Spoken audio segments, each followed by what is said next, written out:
26 नवंबर राजनीतिक विज्ञान का पूरा पेपर मिल चुका है। नमस्कार प्यारे बच्चों, स्वागत आप सभी का आपके अपने YouTube चैनल में। अगर आप राजस्थान बोर्ड कक्षा 12 के स्टूडेंट हैं और 26 नवंबर राजनीतिक विज्ञान पॉलिटिकल साइंस पेपर की आप तैयारी कर रहे हैं तो ये वीडियो आप सभी बच्चों के लिए स्पेशल है। वीडियो को आपको कंप्लीट देखना है। इस वीडियो के अंदर मैं आपको राजस्थान बोर्ड कक्षा 12 राजनीतिक विज्ञान पॉलिटिकल साइंस का एक ऐसा पेपर देने वाला हूं जो आपके 26 नवंबर को आने वाला है। अगर आपने एग्जाम से पहले इस पूरे पेपर को आपने अच्छे से तैयार कर लिया तो 26 नवंबर को राजनीतिक विज्ञान के पेपर में, पॉलिटिकल साइंस के पेपर में पूरे 70 नंबर आप फोड़ सकते हैं, पूरे 70 नंबर आप अचीव कर सकते हैं। तो पूरा पेपर आपको विद सॉल्यूशन मिलने वाला है, तो वीडियो को आपको पूरा देखना है। तो सबसे पहले आप पेपर में देख सकते हैं, यहां पर आपको रोल नंबर अंकों में लिखना है, यहां पर आपको शब्दों में लिखना है और पेपर में कुल प्रश्नों की जो संख्या है वो आपको 19 दी गई है और जो टाइमिंग है, समय है, वो आपको 3 घंटे 15 मिनट दिया गया है।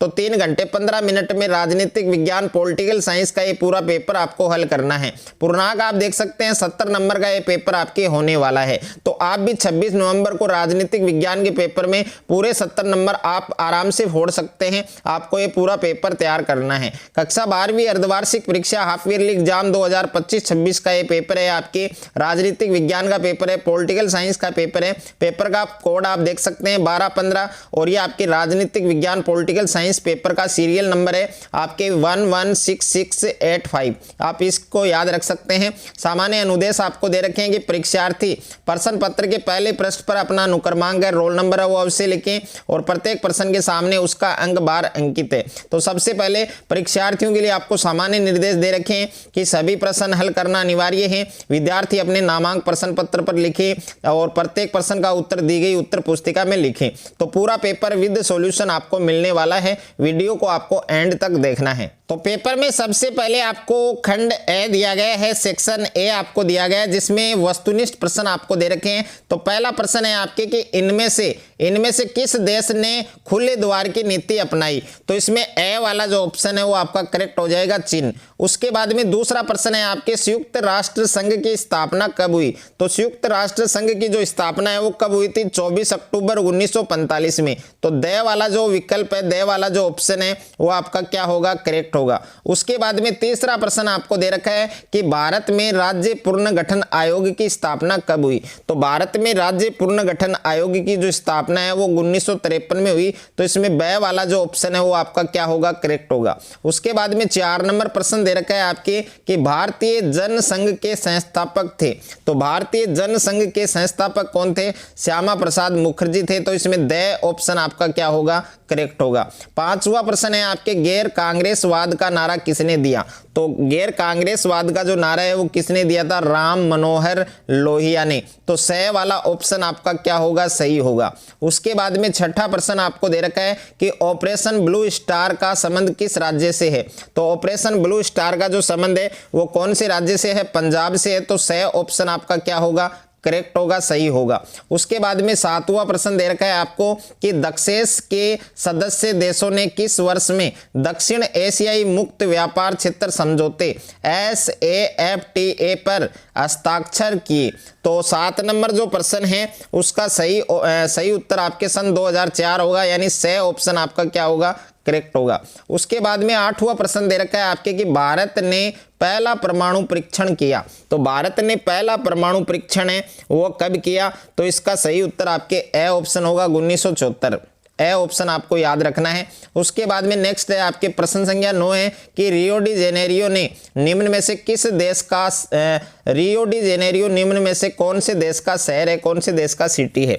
तो 9 नंबर क्वेश्चन के अंदर बे ऑप्शन होगा आपके ब्राजील, यानी ब्राजील देश का ये आप शहर है। ओके। उसके बाद में नेक्स्ट है आपके प्रश्न संख्या आपको 10 दे रखा है आपके कि भारत में नियोजन प्रक्रिया की जो प्रेरणा है वो किस देश से ली गई है। तो प्रश्न संख्या 10 के अंदर जो प्रश्न संख्या 10 है उसमें आपका द ऑप्शन करेक्ट होगा। प्रश्न संख्या 10 में आपका ए ऑप्शन करेक्ट होगा, यानी सोवियत संघ। ये आपको याद रखना है, सोवियत संघ आएगा आपके इसमें। और प्रश्न संख्या यहाँ पर देखिए 11वां जो प्रश्न है वो आपको दे रखा है। प्रश्न संख्या 11 दे रखा है आपके कि बांडुंग सम्मेलन है वो कब हुआ। तो बांडुंग सम्मेलन है वो आपके कब हुआ था? तो इसका सही उत्तर आपके द ऑप्शन होगा। द ऑप्शन में 1955 दे रखा है, तो द वाला ऑप्शन आपका क्या होगा? करेक्ट होगा। उसके बाद में प्रश्न संख्या 12 है आपके गुट निरपेक्ष आंदोलन के प्रेरणा हैं। तो गुट निरपेक्ष आंदोलन के जो प्रेरणा है वो कौन है? तो इसमें नासिर भी हैं, पंडित नेहरू भी हैं, मार्शल टिटो भी हैं। तो उपयुक्त सभी आपका क्या होगा? सही होगा, यानी द ऑप्शन आपका करेक्ट होगा। प्रश्न संख्या आपको यहाँ पर 13 दे रखा है कि बहुजन शब्द है वो किसके लिए इस्तेमाल किया गया है? तो इसमें द ऑप्शन आपका करेक्ट होगा, यानी उपयुक्त सभी। उसके बाद में नेक्स्ट है आपके दूसरा प्रश्न आपको दे रखा है, सेकंड क्वेश्चन है आपके रिक्त स्थानों की पूर्ति कीजिए। तो इसमें रिक्त स्थानों की पूर्ति करनी है। पहला प्रश्न है 1960 में विश्व बैंक की मदद से भारत और पाकिस्तान ने कौन सी संधि पर हस्ताक्षर किए? तो इसमें आएगा आपके सिंधु। इसमें आपके क्या आएगा? सिंधु। इसमें आपको सिंधु लिखना था। ओके, सिंधु आपको लिखना है। उसके बाद में दूसरा प्रश्न है आपके कि श्रीलंका की राजनीति में समुदाय का प्रभाव रहा है। तो इस रिक्त स्थान में आपको लिखना है सिंहली।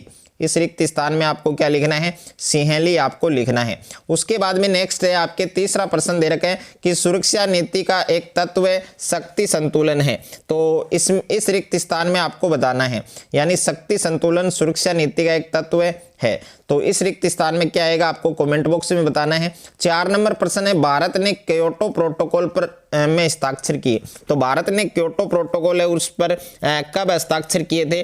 26 अगस्त 2002। इसमें आपको लिखना था 26 अगस्त 2002, ये आपको इसमें लिखना था। उसके बाद में नेक्स्ट है आपके प्रश्न संख्या 5 है कि नीति आयोग के जो अध्यक्ष हैं नीति आयोग के जो अध्यक्ष हैं वो कौन है? तो नीति आयोग के जो अध्यक्ष हैं वो कौन होते हैं?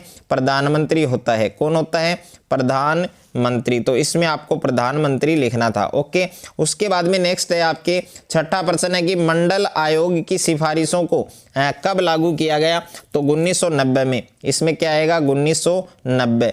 उसके बाद में प्रश्न संख्या 7 आपको दे रखा है कि नेहरू जी की मृत्यु के समय कांग्रेस पार्टी के जो अध्यक्ष हैं वो कौन थे? तो इसमें आएगा के कुमार स्वामी कामराज। के कुमार, इस रिक्त स्थान में आपको लिखना है के कुमार और स्वामी कामराज, ये आपको इस 7वें रिक्त स्थान में लिखना है। उसके बाद में नेक्स्ट है आपके प्रश्न संख्या 13 है आपके 3 है निम्न अति लघुतरात्मक प्रश्नों के उत्तर एक शब्द में या एक पंक्ति में देने हैं। तो पहला प्रश्न है ताशकंद समझौता है किन 2 राष्ट्रों के मध्य हुआ?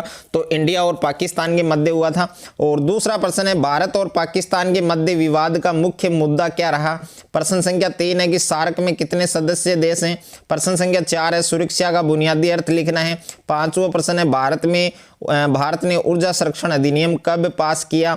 6ठा प्रश्न है कि भारत में नियोजन का एक उद्देश्य आपको लिखना है। और 7वां प्रश्न है कि सिंडिकेट क्या थी? और यहाँ पर 8वां प्रश्न है कि भारत में राजनीतिक दलों को मान्यता देने वाली जो संस्था है उसका नाम आपको बताना है। तो एकदम इजी पेपर है, पूरे इजी क्वेश्चंस हैं, ये आप आराम से कर सकते हैं। उसके बाद में खंड ब आपको दे रखा है, तो इसमें लघुतरात्मक प्रश्न है। तो प्रश्न संख्या 4 है कि ग्लोबल वार्मिंग की समस्या है उसको स्पष्ट करें। प्रश्न संख्या 5 है निस्त्रीकरण के मार्ग में आने वाले 2 कठिनाइयों को लिखें। प्रश्न संख्या 6 आपके पंचशील के 2 सिद्धांत हैं उनको स्पष्ट कीजिए। और 7वां प्रश्न है क्षेत्रवाद से क्या अभिप्राय है? 8वां प्रश्न है मार्शल योजना क्या है? प्रश्न संख्या 9 है आपके ओजोन परत में छेद होने से जो पारिस्थितिकी तंत्र है, जो इकोलॉजी सिस्टम है, उस पर क्या प्रभाव पड़ा, क्या इफेक्ट पड़ा, वो आपको बताना है। प्रश्न संख्या 10 है आपके बॉम्बे प्लान से आप क्या समझते हैं? 11वां प्रश्न है राजनीतिक दल बदल विरोधी का क्या अर्थ है? प्रश्न संख्या 12 है भारत में गठबंधन सरकार की आवश्यकता क्यों पड़ी, इसको समझाना है। उसके बाद में खंड स दे रखा है आपके, सेक्शन सी आपको दे रखा है और इसमें दीर्घ उत्तरीय प्रश्न आपको दे रखे हैं। तो प्रश्न संख्या 13 है आसियान संघ की 3 विशेषताएं बताइए। और इसके अथवा में प्रश्न है क्षेत्रीय संगठनों को बनाने के क्या उद्देश्य हैं, वो आपको बताने हैं। प्रश्न संख्या 14 है आपके सुरक्षा परिषद में स्थायी सदस्यों की निषेधाकार शक्ति है उससे क्या आशय है। और इसके अथवा में प्रश्न है सुरक्षा परिषद की संगठन पर आपको संक्षिप्त में टिप्पणी देनी है। प्रश्न संख्या 15 है भारत में लोकतंत्र स्थापित करने में आने वाली चुनौतियों को समझाइए। इसके अथवा में प्रश्न है प्रथम 3 आम चुनाव में एक दल के प्रभुत्व के जो कारण है उनको आपको इंगित करना है।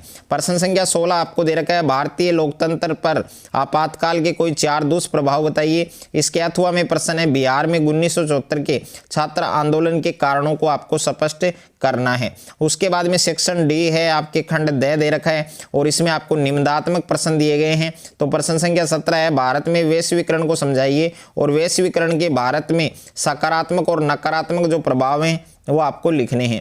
और इसके अथवा में प्रश्न दे रखा है आपको कि वैश्वीकरण का अर्थ बताते हुए इसके कारणों की विवेचना कीजिए।